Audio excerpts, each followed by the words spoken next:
Sekarang kita sambung pula untuk objektif yang kedua, iaitu mentaksir graf jarak masa dan menghuraikan gerakan berdasarkan graf tersebut. Okey. So, bagaimana kita nak tafsirkan? Okey. Awak boleh tengok ada dua jenis graf yang dia bagi dekat sini. Okay, ini graf yang pertama, ni graf yang kedua. Kalau kita fokus dulu, kita tengok dulu graf yang pertama. Okey, rajah 1 menunjukkan suatu gerakan daripada O ke C melalui S meter dalam tempoh T saat. Okey, keseluruhannya adalah S. Okey, dalam tempoh keseluruhannya T. Okey. OA kecurunan graf positif. Kecurunan OA mewakili kelajuan gerakan. Gerakan dengan laju seragam, gerakan sejauh S1 meter dalam tempoh T1 saat. Okey. OA itu maksudnya dia punya mewakili kelajuan gerakan. Gerakan dengan laju yang seragam. Gerakan sejauh S1 meter dalam tempoh T1 saat. Okey, kawasan AB dia adalah kecurunannya sifar. Okey, yang ini kecurunan dia positif, ini kecurunan dia sifar. Tidak ada perubahan jarak, maksud gerakan terhenti atau istilahnya adalah pegun. Okey, yang ini maksudnya biasa ni ini maksudnya awak bergerak. Kelajuannya seragam. Okey. Bila dia mendatang ni, maksudnya awak ada berhenti. Iaitu pegun, statik. Sebab jarak tu tak berubah. Maksudnya bila awak dah sampai pada A, okay, maksudnya daripada, katalah awak daripada rumah, awak pergi ke kedai. Pergi ke kedai, okay, sebab sebenarnya awak nak pergi ke rumah kawan awak. So, sampai dekat, tapi sebelum pergi rumah kawan awak nak beli barang. Jadi awak singgah dekat kedai. Singgah dekat kedai, jadi terberhenti jarak tu. Kenderaan awak dah tak bergerak, berhenti kat depan kedai. So, awak dah shopping-shopping kat dalam tu, betul baru awak keluar. Okey, jadi ini adalah tempoh masa awak di dalam kedai tu. Maksud jarak ni tak berubah. Okey, so dia tidak ada perubahan jarak, bermaksud gerakan terhenti, iaitu pegun. Pegun untuk tempoh masa, jaraknya berapa? Berapa lama masa? T2 tolak T1 saat. Okey. BC adalah kecurunan positif balik. Maksudnya gerakan diteruskan sehingga C. Maksudnya lepas dah selesai beli, okey, dia daripada ni, dia terus bergerak semula. Okey, maksudnya daripada kedai tadi, dia terus bergerak semula ke rumah kawan dia. So, OC sama dengan, okey, gerakan sejauh S meter dalam tempoh T saat. Okey, itu graf yang pertama. Kalau graf yang kedua, rajah 2 menunjukkan satu gerakan daripada O ke R melalui P dan Q. Dia nak pergi O ke R tapi dia lalu ke P dan Q. Okey, OP kecurunan graf positif, gerakan sejauh S meter dalam tempoh T1 saat. PQ kecurunan sifar, tidak ada perubahan jarak iaitu dia pegun. Pegun untuk tempoh masa T2 tolak T1. Okey. QR kecurunannya negatif. Kelajuan negatif menunjukkan objek bergerak balik ke tempat asal atau bergerak pada arah bertentangan. OR gerakan sejauh 2S meter pergi dan balik dalam tempoh T saat. Okey. Siap awak rasa macam apa benda ni kan? Okey. Ini adalah biasanya untuk graf yang menggambarkan perjalanan awak pergi sehala. Maksudnya macam tadi saya kata, awak pergi daripada rumah awak nak pergi ke rumah kawan awak. Jadi daripada rumah kawan awak pergi dulu kedai, lepas tu awak pergi rumah dia. Okey, graf yang bawah ini, okey, adalah graf perjalanan pergi dan balik. Maksudnya contoh awak pergi ke rumah kawan awak. Okey. Dan tadi saya ada berhenti-berhenti semua kan, dah pergi rumah kawan awak. Lepas tu berbual-bual di rumah dia. Lepas tu bawa balik-balik. Okey, sebab tu dia kata untuk OR gerakannya sejauh 2S meter. Maksudnya dia 2 kali ganda. Kalau katalah sini 10 km, so dia punya jarak dia adalah 20 km pergi dan balik. Pergi 10 km, balik 10 km. Okey, kalau yang ini dia hanya menggambarkan perjalanan pergi sahaja. Boleh? Okey, so sekarang kita tengok macam mana untuk mentaksir graf jarak masa. Okey, contoh 4. Graf jarak masa di sebelah menunjukkan gerakan sebuah kereta dan sebuah bas persiaran. Graf OA mewakili gerakan kereta dari Puchong ke Bandaraya Melaka. Graf BC ialah gerakan bas persiaran dari Bandaraya Melaka ke Puchong. Tentukan beza laju dalam kilometer per jam kedua-dua kenderaan tersebut. Okey, dia ada graf jarak masa di sebelah menunjukkan gerakan sebuah kereta dan sebuah bas persiaran. Okey, nampak kereta yang warna pink, bas persiaran yang warna hijau.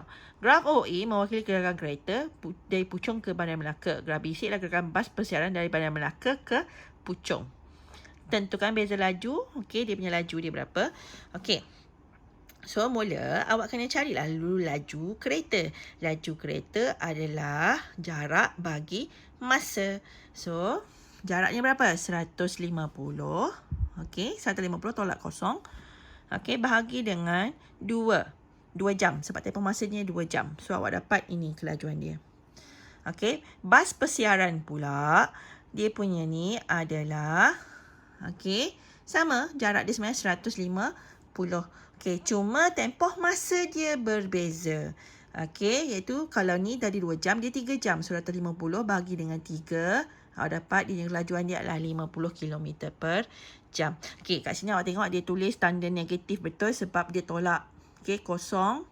Dia buat kosong tolak 150. Maksudnya sebab dia daripada atas dia tolak ni. Okay, tapi sebenarnya tak perlu buat macam tu pun tak apa. Sebab tahu kalau laju dia tak boleh jadi negatif lah untuk yang ini. Okay, so tanda negatif kat situ bermakna arah gerakan bas persiaran bertentangan dengan arah gerakan kereta. Itu je dia nak tunjukkan. Okay, tapi kalau awak tak buat macam tu pun sebenarnya tak ada masalah apa-apa. So, maka beza laju dia adalah 75 tolak 50. Awak dapat 25 km per jam. Okay. Ni ada tips. Kilometer per jam tu boleh ditulis juga sebagai kilometer palang jam. Okey, cek.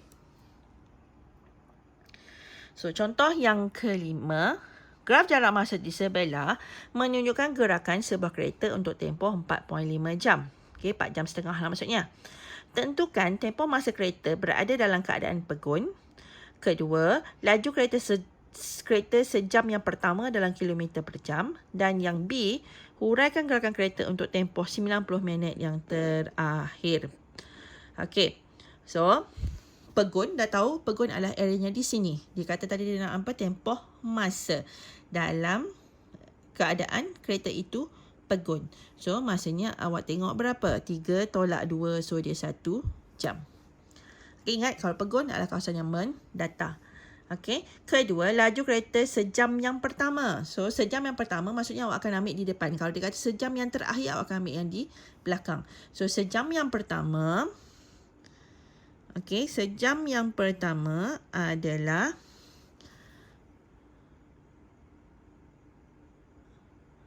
sejam yang pertama. Okay, sepatutnya dekat sini. Tapi saya tak tahu soalan ni pun saya rasa dia agak ni sikit lah. Salah sikit. Bukan sejam yang pertama. Sepatutnya dia adalah okey, nampak ni. Ni salah ni. Okey, ni patutnya dia adalah 2 jam yang pertama. Okey. Buku teks awak yang ada salah. Okey. So, 2 jam yang pertama, awak baca sini. Okey, 2 jam yang pertama. Atau lebih mudah sebenarnya, biasanya, okey, topik ni dulu, sebenarnya dia bukan ini tajuk dia. Topik ini dulu, tajuknya adalah luas dan kecerunan di bawah graf. Okey, kecerunan adalah M sama dengan Y2 tolak Y1 bagi dengan X2 tolak X1. So, biasanya saya akan ajar bila kalau dia nak laju, daripada graf kita akan baca dia punya koordinat. Okey, kata 2 jam, so maksudnya ini graf awak. So, koordinat dia adalah 2, 150. Yang ini adalah 0, 0 sebab graf awak ini. Okey, so ini X2, Y2, X1, Y1. Jadi kita akan guna formula Y2 tolak Y1 bagi dengan X2 tolak X1. So 150 tolak dengan 0. Okay, 150 tolak dengan 0 bahagi dengan 2 tolak 0. Sama je. Awak akan dapat 75 km per jam. Okay. So kat sini dia kata dari graf jarak yang dilalui untuk sejam yang pertama tidak diketahui, maka laju ditentukan dengan jarak yang dilalui untuk 2 jam yang pertama. Okey, dia Tapi biasanya soalan tak akan keluar macam ni tau. Dia akan bagi soalan, dia akan bagi betul-betul ikut exactly apa yang boleh dibaca terus. Dalam kes ni dia minta sejam. Okay, tetapi sebab sejam ni tak boleh dibaca, jadi dia bawa sebab satu garis lurus kecerunannya adalah sama. Maksudnya awak apply apa awak belajar sebelum ni. Garis lurus sepanjang-panjang ni keturunan dia sama. Tak kisah awak ambil titik sini dengan sini ke, titik sini dengan jauh sini ke, titik sini dengan sampai sini ke, dia untuk cari keturunan dia tetap nilainya sama. Okey, kemudian dia B, dia suruh huraikan gerakan kereta untuk tempoh 90 minit yang terakhir. Okey, 90 minit yang terakhir adalah bersamaan dengan 1 jam setengah. Okey, jadi 90 minit yang terakhir. Okey, yang atas sekali. Okey. Ini adalah 4.5 betul? Nak 90 minit yang terakhir, jadi 90 minit sejam yang setengah, jadi dia akan pergi kepada antara masa ke sini dengan sini. So ini. Okey, jadi sama baca dia punya koordinat dia. Okey. 4.5 270. Yang ini 350. X2, Y2, X1, Y1. Okey, jadi 270 tolak 150 bahagi dengan 4.5 tolak 3, so dapat 80 km per jam. So, kereta bergerak sejauh 120 km dengan kelajuan 80 km per jam bagi tempoh 90 minit yang terakhir. Okey. So, yang akhir sekali, contoh yang ke-6. Sahana berbasikal ke pejabat pos untuk menghantarkan ucapan Hari Raya Aidilfitri kepada kawan karibnya. Graf jarak masa di sebelah menunjukkan perjalanan pergi dan balik Sahana dari rumahnya ke pejabat pos. So, dia suruh tentukan jumlah jarak keseluruhan perjalanan Sahana dalam kilometer. Kemudian nilai T jika Sahana berbasikal dengan kelajuan 8 km per jam ke pejabat pos, dan akhir sekali huraikan perjalanan Sahana dari pejabat pos ke rumahnya. Okey, so dia nak jumlah jarak keseluruhan Sahana dalam kilometer. So awak tengok ni graf apa? Sebab dia pergi balik. So jarak dia pergi 2 km. Of course sebab nampak dia balik, so jadi 4 km. Okey, kemudian B, kadar perubahan jarak dia. Sebab dia kata nilai T jika Sahana berbasikal dengan kelajuan 8 km per jam. Okey, nak tahu berapa dia punya ni lah, yang T tu. Okey, kadar perubahan jarak adalah sama dengan jarak bahagi masa. Okey, so 0 tolak 2. Okey, kemudian 10 tolak 950 bahagi dengan 60. Sebab 1 minit sama dengan 1/60 jam. Okey. Okey, lepas tu jadi awak akan dapat negatif 6 km per jam. Okey, tapi kadar perubahan jarak tak boleh negatif. So, kita pakai positif, iaitu 6 km per jam. Okey, cikgu terni pula. Itu sebenarnya untuk jawapan yang B. Maaf ya. Kita tengok yang nombor A2. Dia nak nilai T jika Sahana berbasikal dengan kelajuan 8 km per jam ke pejabat pos. Okey, dah tahu formula laju, jarak bahagi masa. Sekarang ni, okey, dia nak nilai T. T itu adalah masa. Jadi, bila masa, formula ni. Okey, formula ni akan jadi masa sama dengan, okey, jarak tetap ke atas. Jarak bahagi laju. Okey, sebab tu dia jadi ini. Okey, so jaraknya adalah 2 km. Lajunya dia dah bagi 8. So, 2 bagi dengan 8 dapat 0.25 jam. So, 0.25 jam kena tukar sebab dia, tukarlah dia dalam minit, dapat 15 minit. So, masa T adalah, sebab dia nak masa. Okey, so masa T dah tahu dia 15 minit. Jadi 0920 dia tambahkan 0015. So dapatlah masa dia 935. Okey, untuk B, huraikan berdasar sahana daripada Pak Pus ke rumahnya. Okey. So dia kena cari kadar perubahan jarak dulu.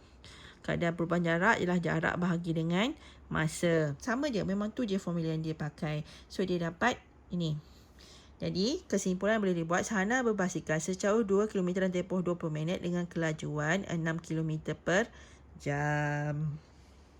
Maksudnya dia pergi sebab itu maksudnya masa dia tu, jadi dia pergi dalam tempoh dalam tempoh 20 minit tu dengan kelajuan 6 km per jam sejauh 2 km. So, gerakan dengan kelajuan berbeza. Kelajuan sesuatu gerakan biasanya berubah-ubah sepanjang suatu perjalanan.